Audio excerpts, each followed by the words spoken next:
1940ஆம் ஆண்டு ஆகஸ்ட் 17ஆம் தேதி இந்தியாவுக்கு சுதந்திரம் கிடைத்தது.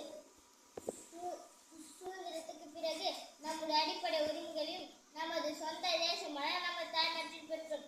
நாம் அனைவரும் இந்தியவர் என்பதில் பெருமிதம் கொள்ள வேண்டும்.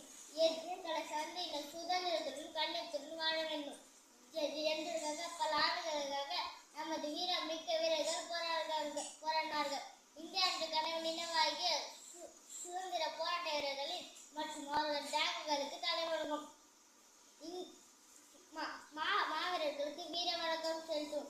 நீதி, சுதந்திரம், ஒற்றுமை மற்றும் சமத்துவத்துடன் நாம் ஒரு சிறந்த எதிர்காலத்தை உருவாக்கி அதிக நம்பிக்கைகளை வளர்ச்சி மற்றும் நேர்முடன் நாம் சுதந்திரத்தை அழகுபடுத்தும். வாய்ப்புக்கு நன்றி. கிளாப் கொடுத்துட்றான்.